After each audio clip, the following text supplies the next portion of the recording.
A time domain reflectometer, or TDR, measures reflections in a cable. To perform these measurements, the TDR sends an incident signal into the cable and observes its reflections. Now, suppose the cable has a uniform impedance and it is properly terminated. In that case, there will be no reflections, and the remaining incident signal will be absorbed by the termination at the far end. However, if there are variations in impedance, some of the incident signal will be reflected back to the source. A TDR is similar in principle to radar. The TDR analysis begins with the propagation of a step or impulse of energy into a system and the subsequent observation of the energy reflected by the system. The nature of the impedance variation in a transmission system can be determined by analyzing the magnitude, duration, and shape of the reflected waveform. If a pure resistive load is placed on the output of the reflectometer and a step signal is applied, the step signal is observed on the display and its height is a function of the resistance. The magnitude of the step produced by the resistive load may be expressed as a fraction of the input signal as given by the equation ρ equals the resistive load minus the characteristic impedance of the transmission line divided by the resistive load plus the characteristic impedance of the transmission line. Two side-by-side conductors separated by an insulator, as in a cable, have a characteristic impedance between them. This impedance does not change if the distance between the conductors do not change. If the distance between them increases, the impedance goes up. If the distance between them decreases, the impedance goes down. Time domain reflectometers, or TDRs, use simple transmission line theory and pulse reflection principles to detect impedance changes along a cable. The TDR transmits high-frequency electrical pulses that travel through the cable until a change in characteristic impedance is encountered. Depending on the nature of the change, all or part of the transmitted pulse will be reflected to the TDR. A change in a cable's characteristic impedance will cause one of two types of reflections, positive or negative. Positive reflections are caused by increases in impedance. This will occur if the longitudinal resistance increases or the conductors go farther apart, causing a change in mutual inductance. Negative reflections are caused by decreases in impedance. This will occur if the conductors and/or capacitance change as the conductors get closer together, causing a capacitive change. The reflections are translated by the TDR into traces, which can be interpreted to indicate certain events, such as open circuits, short circuits, splices, etc., in the cable circuit. All traces follow the two basic rules of impedance changes.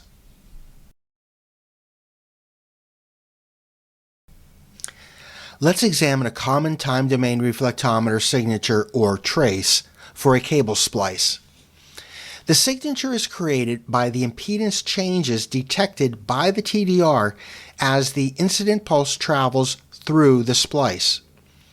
When the pulse enters the splice, there is an increase in impedance due to the change in mutual inductance caused by the increased distance between the conductor and the shield. As the pulse exits the splice, the distance between the conductor and the shield returns to the characteristic spacing of the cable, causing the impedance to decrease. This alternating increase and decrease in impedance results in the positive, then negative reflections observed by the TDR. Reading a TDR signature is like reading a map.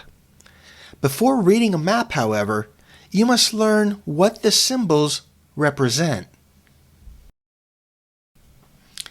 Before reading a TDR trace, you must also learn what the reflected patterns represent. Knowing that these events are in the cable is beneficial, but to be helpful, we need to know where they are in the cable. We discussed that a TDR sends pulses along the cable that are reflected when they encounter a change in impedance. The TDR times how long it takes for the transmitted pulse to travel along the cable and the reflections to return to the unit. If it knows how long the pulses have been gone and how long it has been traveling, it can determine distance.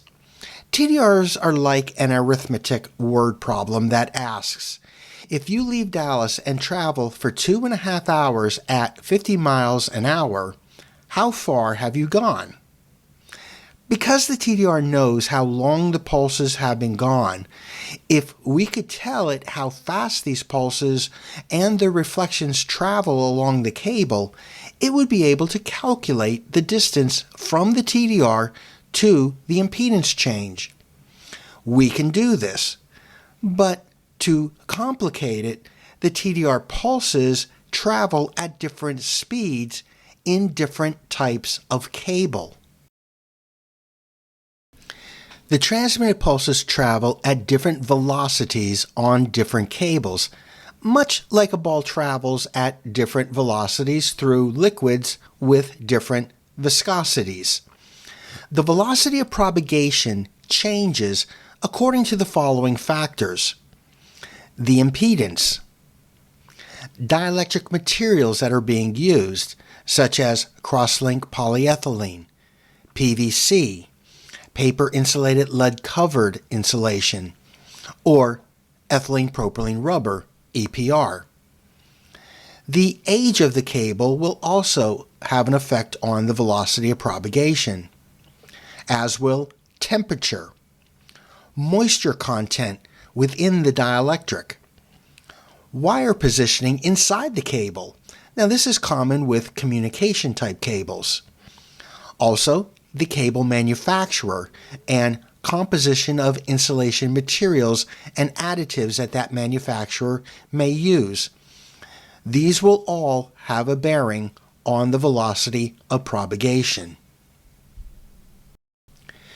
Fortunately, we can tell the TDR how fast the pulses and the reflections travel in various cables. This speed is usually stated as a ratio of the speed of the pulse in the cable divided by the speed of light in a vacuum. This ratio is called the velocity of propagation, VOP. If the velocity of propagation is 0.5, the speed of the pulse is 50% of the speed of light in a vacuum, or 0.5 times 186,000 miles per second. Some velocity of propagations for various cable types are seen here.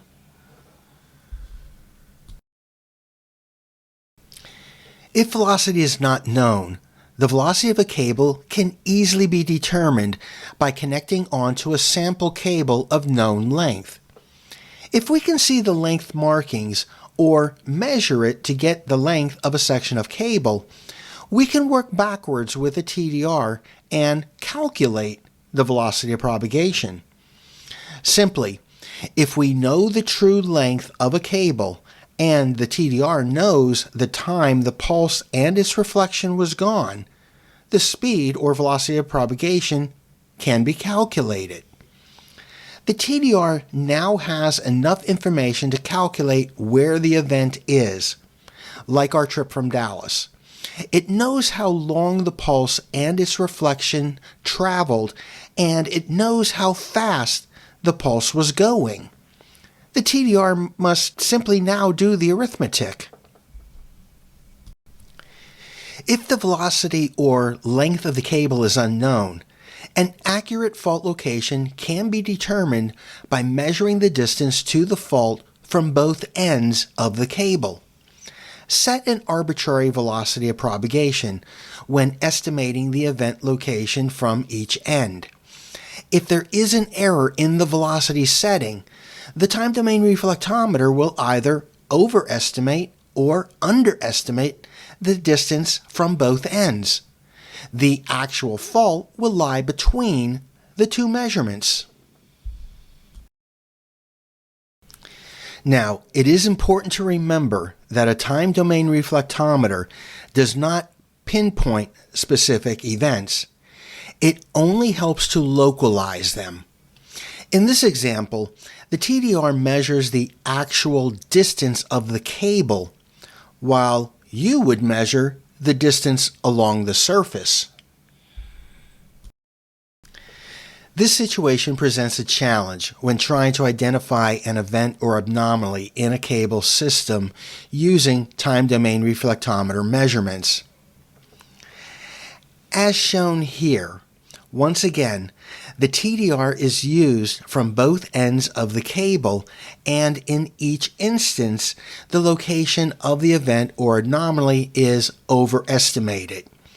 However, TDR has the advantage of identifying the limits of the near end length and the far end length, which allows us to determine that the anomaly is located with high degree of certainty between these 2 points.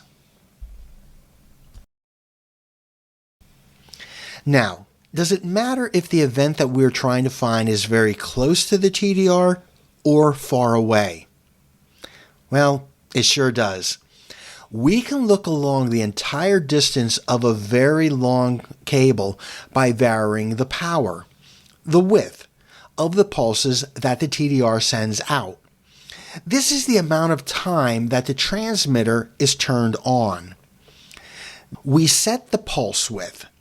TDRs have varying pulse width settings, and modern units, while allowing the operator to vary the pulse width, will automatically set the proper pulse width to best display the first event. The larger the pulse width, the more energy, and therefore the farther the signal will travel along a given cable. A TDR's distance range is determined by how far the transmitted pulse will travel while still having a detectable reflection returned. So why don't we just send the most powerful pulse all the time? Well, the pulse width of the transmitted pulse affects the TDR's ability to identify reflections. It's a bit like walking in from the dark and turning on a bright light. The power of the light overpowers our receivers, our eyes, and it blinds us for a minute. Our eyes adjust by reducing the amount of light that enters our receivers. Well, the TDR's receivers don't do this, so lower powered pulses for close-in events have to be sent. The width of the pulse is sometimes referred to as the dead zone, the distance that the TDR is blind. The table shown is an example that relates the typical dead zone at launch to the pulse width in communications coax cable. We not only have to worry about blind spots at launch, right next to the TDR, but the reflections of events also have blind spots, the size of which are related to the pulse width. The second of two closely spaced reflections may become masked by the dead zone of the first reflection. As seen in the following screen capture, a wide measurement pulse shows all reflections clearly and on a large scale. If higher levels of accuracy are required, then the pulse width must be reduced. Only then can smaller changes be seen clearly. Here are some typical pulse widths that are used in time domain reflectometers. 1 nanosecond to 3 microseconds. This is typical of high-resolution reflectometers that are commonly used for communication cables. 35 nanoseconds to 5 microseconds. Typically, we find these pulse widths used in reflectometers optimized for electrical power cables. And 50 nanoseconds to 20 microseconds. These pulse widths may be offered in special models for long cables, such as undersea cable. Now let's talk about cable insulation and dispersion. The cable cross-section and length both lead to changes in the amplitude and form of the sent pulse in the cable. The insulation leads to a reflected signal becoming smaller as the distance increases. The insulation is shown by a red line in the diagram. Dispersion is another factor that influences the pulse image. As high-frequency signals are absorbed more than low-frequency signals, far-off pulses appear much wider than nearer ones. Due to the combination of insulation and dispersion, these signals can be challenging to determine. A common question asked about applying TDR is, can the TDR be used on a single wire or conductor? Well, as stated earlier, a TDR cannot work on a single conductor. The TDR relies on the impedance model of two conductors in parallel with one another. Also, TDR pulses do not travel down the conductor and return on the neutral. TDR pulses travel down the conductors and reflect back on the conductors. Let's think of a TDR pulse as a train, and the cable as train tracks. The train requires two tracks or rails to function. The TDR pulse requires two conductors. If one rail is missing, the train must stop. If one conductor becomes open, the TDR pulse cannot travel any farther. If a rail is missing, the train may need to return to the station and it will take the same path, only backwards. If a conductor is open, the TDR pulse cannot continue and it will reflect back to the source. All right, it's practice time. Review the two TDR traces that are shown here. What can you tell me about these two traces?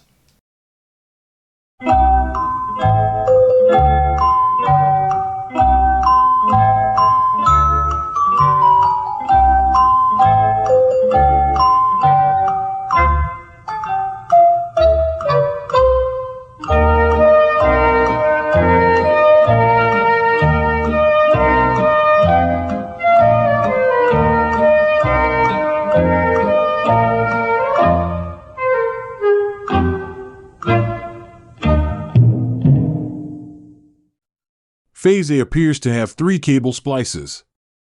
Each splice pattern appears balanced, so they are solid splices. The last reflection on the trace is most likely the total reflection from the open end of the cable. The trace from Phase B shows that the first 2 splices are good, but the third splice is faulted, and the nature of the fault is a short circuit. Those are excellent observations. I agree with your trace interpretations. Let's look at some common applications for time domain reflectometers. We'll start with signal and control low voltage cables. Requiring low amounts of energy, TDRs are a safe tool for operators in a variety of applications.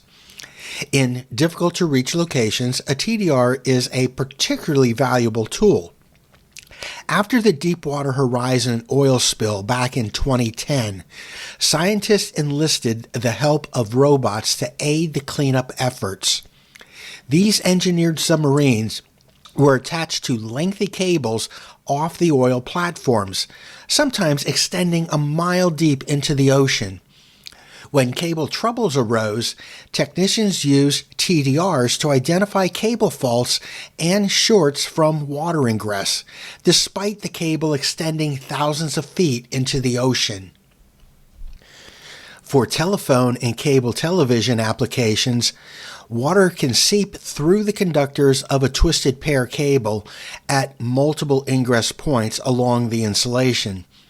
In these situations, testing the cable from both ends and recording the distance to fault will give the lineman an accurate illustration of the severity of the water issue or confirm that the initially spotted anomaly is correct. For example, if the cable under test is 500 feet long and it reads 100 feet from one end and 200 feet from the other, the operator is looking at around 200 feet of soaked cable. When installing a new cellular site, the TDR is particularly useful for ensuring that specific cables are connected to the proper antennas. Here's another example of a TDR trace interpretation. Here we have two circuits. Both have a T connection or branched circuit. The cable lengths after the T connection are, however, different on both circuits. In example 1, the main cable feed is longer than the branch circuit. Reviewing the TDR trace, we see the launch pulse at position A. At position B, we see the characteristic reflection for a T or Y connection. At this point, the remaining TDR pulse splits and some of the pulse travels along the branch and continues down the main feeder. The pulse traveling on the branch has a shorter distance to travel and is seen as the reflection at point C. The pulse traveling down the main feeder has a longer distance to travel and is seen as the reflection at point D. In example 2, the trace looks almost identical to the trace in example 1. The major difference is the lengths of the feeder and branch circuit.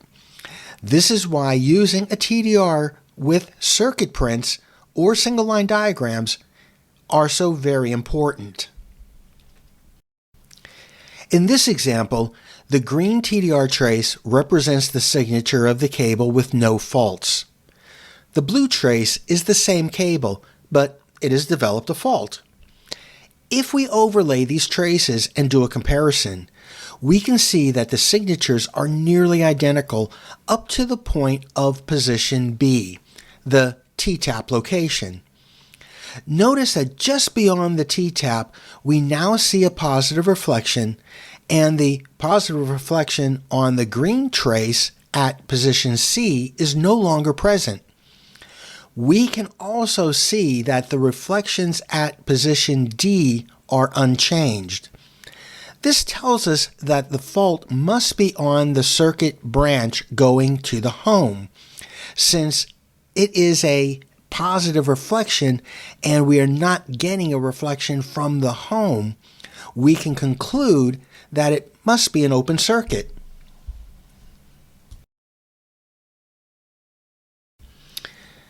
All right, let's continue looking at some common applications where we see time domain reflectometers used. Let's look at the mining industry. Because of the risk of explosion, most countries do not allow TDRs down mines. However, as the mine deepens, shafts are dug from the surface and umbilical cables are dropped down.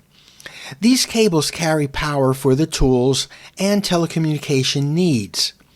Due to the distances involved, these cables, especially those used for telecommunications, become stretched and are very likely to fail.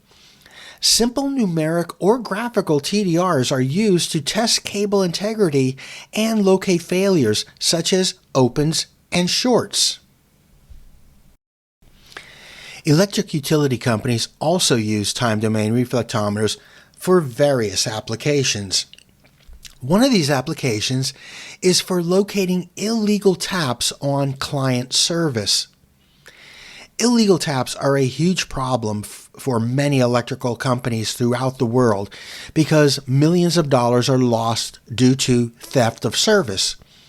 An illegal tap occurs when an individual connects the power cable before it reaches the meter.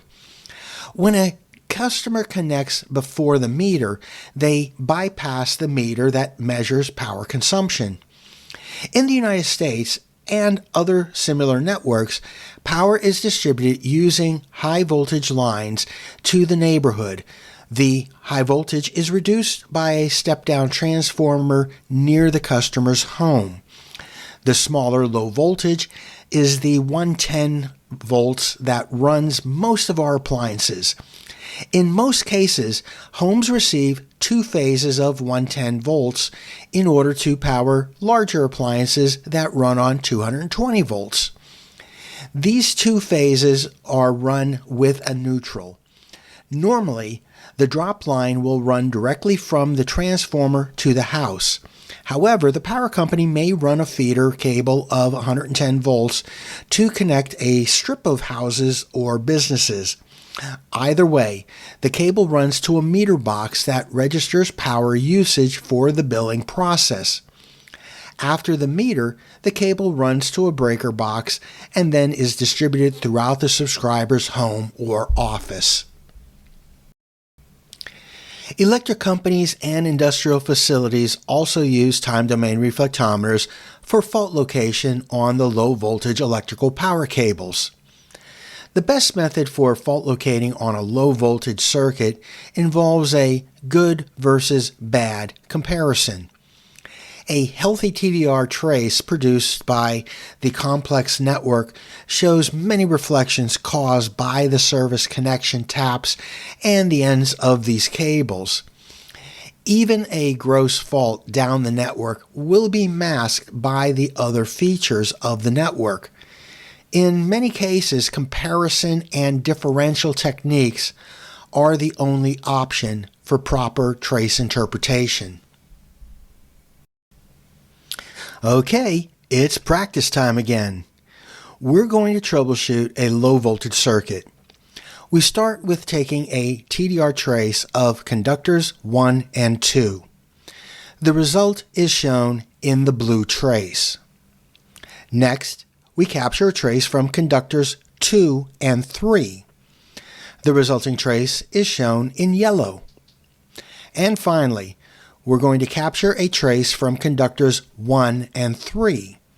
This trace is shown in green. What are these traces telling us about this low voltage circuit? Pause the video and write your answers down on a piece of paper. We'll come back and review in a moment.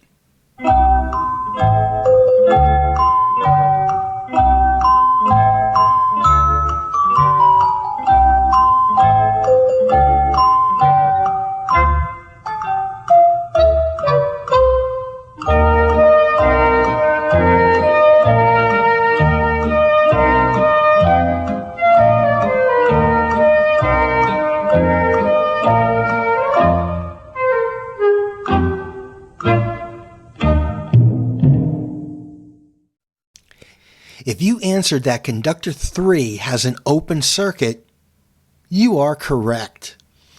Notice that conductors 1 and 2 showed good continuity and showed us the end of the cable circuit. When conductor 3 was used, we could not see to the end of the cable.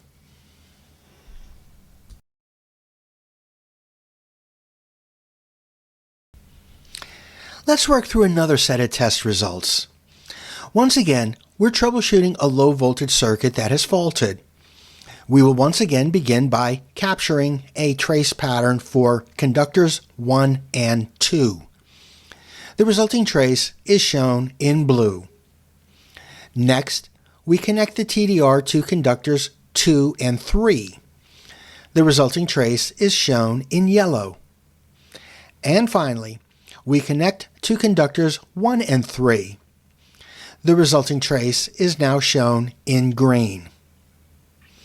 All right, what have we just learned about this circuit? Pause the video, write your answers down, and we'll be back in just a moment to review.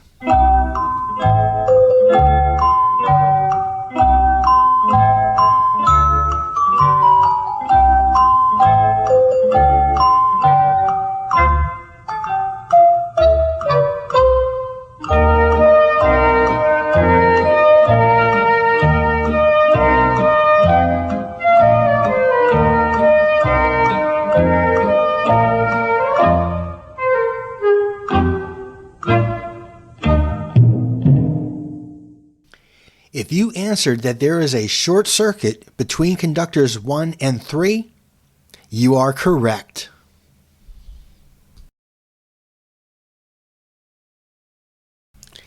The arc reflection method of fault prelocation on medium voltage electrical cables combines the use of a TDR and a surge generator, or thumper. Using an arc reflection filter, a low voltage TDR and a high voltage surge generator can be connected to the faulted cable, and the TDR can look down the cable while surging or thumping. The filter protects the TDR from the surge generator's high voltage pulses, and it routes the low voltage TDR pulses down the cable. This method utilizes the fact that when an arc is created at the fault, its resistance is reduced to a very low value, much less than 200 ohms, which will reflect TDR pulses. The arc location will appear on the TDR cable trace as a downward going reflection, a short circuit. So let's watch the test in action. In step 1, we capture a low voltage TDR trace of the cable under test, and this trace will show all events along the cable's path.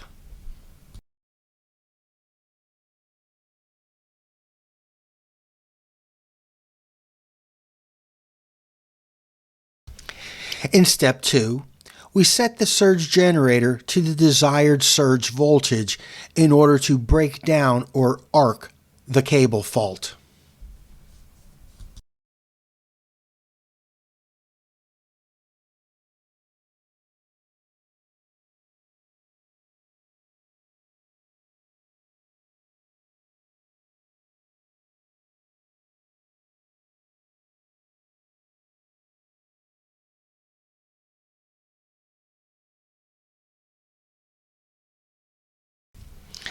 Finally, in step 3, when the voltage surge breaks down the fault, the TDR will capture the momentary short circuit.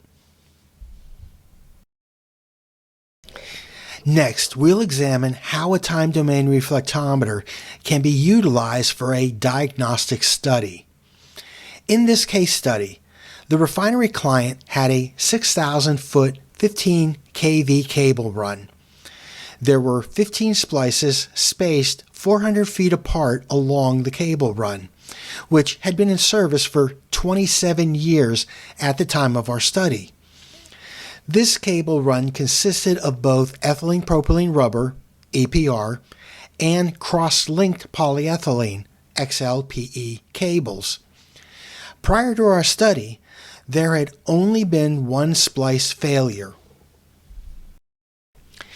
We were summoned to locate a fault in the cable run. The client also requested an assessment of the overall health of the cable run and an evaluation of the risk of future failures. We started by conducting a tan delta test on the cables. During our investigation, we confirmed that the fault was in conductor 2 of phase C, which broke down at operating voltage. The results of the tan delta test clearly showed heavy contamination in the cable dielectric and indicated ionization and possible discharge activity. All results indicated that action was required. Our next step was to capture a TDR signature of each of the conductors. The signatures clearly showed both neutral corrosion and water saturation along the cable run. At 623 feet from our test point, all traces showed a common point of very low impedance. This location was directly under a railroad crossing. Piecing the clues together, we suspected that the weight of the rail cars over the years had caused the duct bank to collapse, damaging the cables and the protective outer jackets of the cables. This would have served as the entry source for the water saturation. Our suspicions were confirmed after we pulled the cables from underneath the railroad crossing. A new section of EPR cable was installed, and the cable run was once again tested for tan delta measurements. The test results after the faulted section was replaced showed significant improvement. In these results, the cable still showed its 27 years of age, but the recommendation was to monitor the cable yearly. Each year thereafter, the cable run was tan delta and TDR tested. The cable section showing the greatest amount of water saturation and corrosion was located and replaced, thus increasing the reliability of the cable run each year. In summary, the TDR is a versatile, low-voltage device that can be used with almost any cable structure, as long as there are two conductors running in parallel. The TDR generates a map of the cable that illustrates impedance changes or events occurring along the transmission path. Distances to events can be calculated by determining the travel time between the launch of the incident pulse and any reflected pulses, as well as knowing the speed at which the pulses are traveling. Pulse width settings influence the distance that pulses can travel and reflect along a cable. They also determine the dead zone and the ability to identify closely spaced events. And finally, TDRs come in a variety of styles, optimized for various applications, whether it be communication cables, electric power cables, or for special purposes, such as long cables, submarine cables. And that concludes our webinar for today. If you like this content, please make sure that you subscribe, hit the like button, ring the bell to be notified of more content as we post it. Again, this all helps our channel, supports our channel, and again, definitely helps me put together the content. So if you like what we're doing, please hit that subscribe, hit that bell, hit that like. All right. Until next month, be safe out there.